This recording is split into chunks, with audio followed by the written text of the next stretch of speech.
अब हम जानते हैं पहली बार हमारे संपर्क में आए और एक पेशे से अभी एडवोकेट हैं, वकालत करते हैं और ये इनका सोचना है कि हमें एक अच्छा मार्गदर्शन देना चाहिए युवाओं को और एक धर्म के क्षेत्र में काम करना चाहिए। इनका बड़ा उत्साहित है ये और इनसे ये भी आए थे वहाँ दिल्ली में, इसलिए हम दो शब्दों में अपनी बात रखते हैं। जय श्री राम।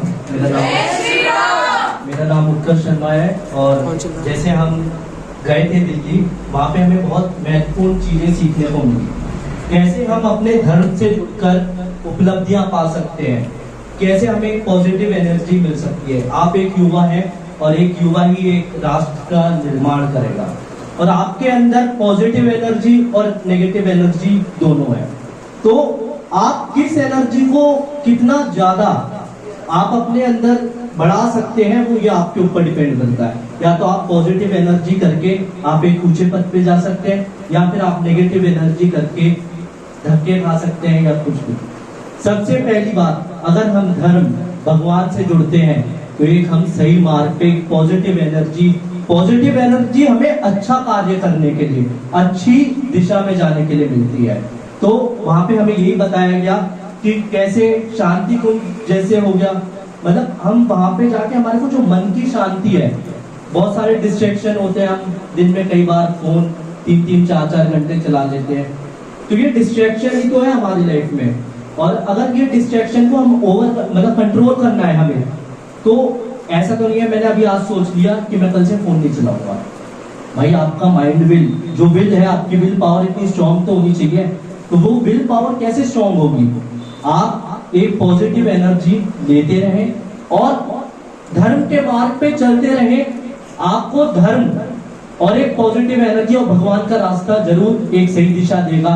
और मैं आप सभी को कहता हूं कि आप जितने भी बच्चे बैठे हैं, आप आज के युवाओं से थोड़े बहुत अलग हैं, जो आप यहाँ पे बैठ के सुन रहे हैं। और मैं बहुत बहुत धन्यवाद करता हूँ जो ऐसी संस्था इतना महत्वपूर्ण कार्य कर रही है, युग निर्माण का कार्य कर रही है। एक बार सब आप सब इनके लिए भी बहुत धन्यवाद।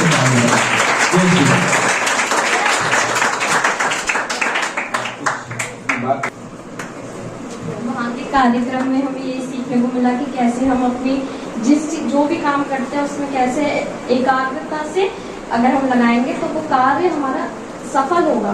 तो हम जो भी काम करें, सही काम, उसमें अपना मन लगाएं ताकि हमें उसमें सफलता हासिल हो। गुलशन को नमस्कार मैम। और मैं सबसे पहले रामानंद तिवारी जी का सबका धन्यवाद करता हूँ जो इस प्रकार का जो कार्य कर रहे हैं, जो हमारे युवा बच्चे हैं उनको प्रोत्साहन दे रहे हैं श्रेष्ठ माध्यम से। बच्चों में अपनी बात थोड़ी नहीं कहने में खत्म करना चाहूँगा कि सबके अंदर सभी संभावनाएं हैं, अच्छी भी और बुरी भी। आदमी को आवश्यकता है श्रेष्ठ और निकृष्ट में भेद करने की। आजकल बच्चों को पता ही नहीं है कि क्या अच्छा है और क्या बुरा है। सारा खेल संगति का ही है। जैसा कि अभी रामानंद जी ने पांडवों का और कौरवों का जिक्र किया था, तो उसमें क्या था, कौरवों के साथ शकुनी लगे हुए थे, नेगेटिव एनर्जी, हर टाइम नेगेटिविटी की तरफ घुसाना है, और पांडवों की तरफ पॉजिटिव एनर्जी। आचार्य द्रोण, पितामह भीष्म और स्वयं उनकी माता कुंती को बोलते हैं कि वो जो जुबान से बोल देती थी वो सत्य होता था। उसका कारण था उनकी जो वाक सिद्धि हो चुकी थी। वो वाक सिद्धि कब होती है? जब आदमी झूठ नहीं बोलता है। आदमी को कोशिश करनी चाहिए कि अगर जो किसी के प्राण जाए तो वही कोशिश करे झूठ बोलने की, अन्यथा कहीं नहीं। उसी से ही आदमी की वाक सिद्धि होती है। तो सबके अंदर क्या संभावना है? ऐसा नहीं है कि संभावना नहीं है। आदमी गलत मार्ग पर चला जाता है, इसका मतलब ये नहीं कि वो रास्ता चेंज नहीं हो सकता है। आदमी कोई बात या कोई कार्य कर देता तो उसे आदमी को अपना उत्साह नीचे नहीं डाउन करना चाहिए, पुनः प्रयास करना चाहिए। हर दिन नया जीवन, हमारे गुरु ने बताया कि हर दिन नया जीवन, हर रात मृत्यु। जब आप सुबह उठो तो यही सोचो कि भाई आज मेरे को जो दिन मिला है मैं इसमें क्या अपनी तरफ से कर सकता हूँ, और रात को सोते समय फिर इस चीज की समीक्षा भी करनी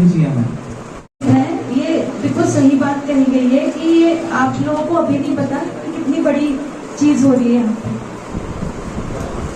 अच्छा, यहाँ पे कितने बच्चे ऐसे हैं जो अपनी मर्जी से आते हैं?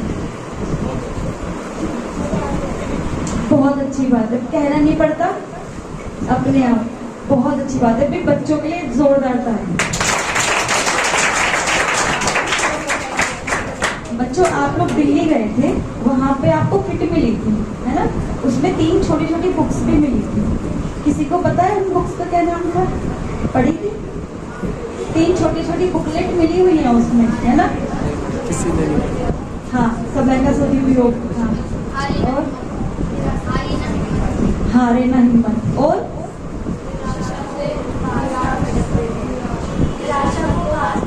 हाँ, निराशा को पास ना भटकने दे। इन बच्चों ने बताया है ना, किट तो बहुत सारे बच्चों को मिली है। अब जाके उसे खोलना, उसे देखना क्या है, और उन किताबों में पढ़ना, है ना? वो पढ़ने के लिए मिली है आप लोगों को।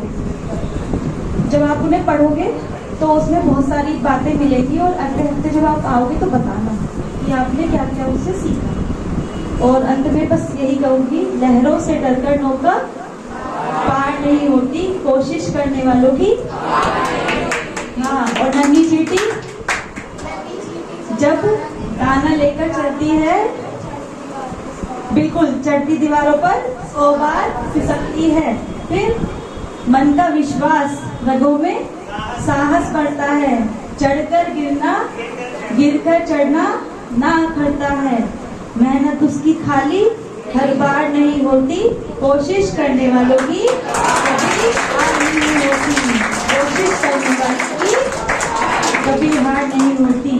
फिर डुबकियां सिंधु में गोताखोर लगाता है, जा जाकर खाली हाथ लौट कर आता है। मुट्ठी उसकी खाली हर बार नहीं होती, कोशिश करने वालों की कभी हार नहीं होती।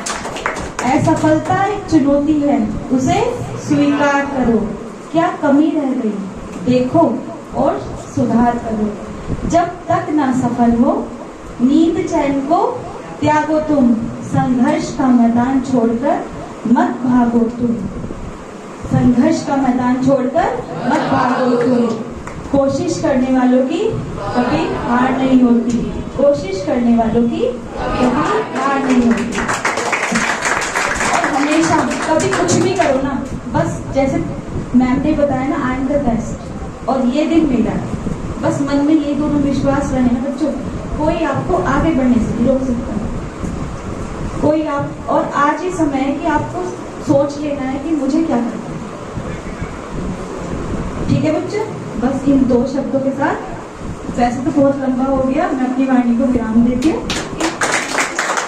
कहा कि कोशिश करने वालों की कभी हार नहीं होती है, तो मैंने भी कभी हार नहीं मानी। बार बार बहन जी मंदिर में आती थी पूजा करने के लिए, मैं इनके बार बार कहता था कि आइए आइए, बच्चों को कुछ सिखाइए।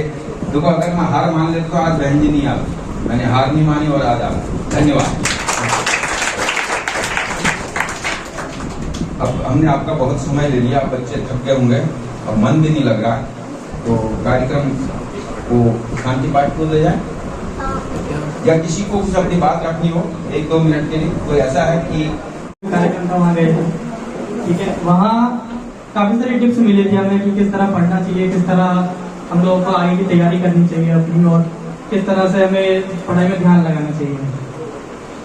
तो उसमें सबसे जो महत्वपूर्ण बात वो ये थी कि जैसे जब हम पढ़ाई शुरू करते हैं तो जो भी हम पढ़ते हैं, एक बार सारा कुछ पढ़ लिया एक लाइन, जैसे दूसरी बार जब हम उस किताब को पढ़ेंगे, जब हम रिवीजन करते हैं, तो वो पूरी किताब हम दोबारा नहीं पढ़ेंगे। हम उसमें से मेन जो हमें इंपॉर्टेंट टॉपिक लगेंगे उसको हम धीरे धीरे पढ़ेंगे और ध्यान से उसको समझेंगे कि उसमें क्या लिखा है।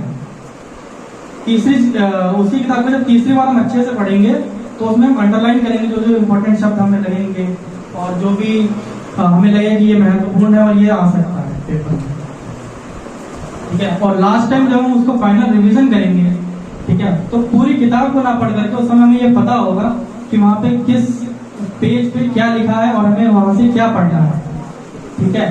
तो वो जो स्ट्रेटेजी है वो सभी लोग अगर अपने में अपनाएंगे तो उस तरह से सब लोग अपने आगे की परीक्षा में और जिस तरह से आई में जो भी जिस करियर पाथ वो जाना चाहते हैं वहाँ पे अच्छा करना है।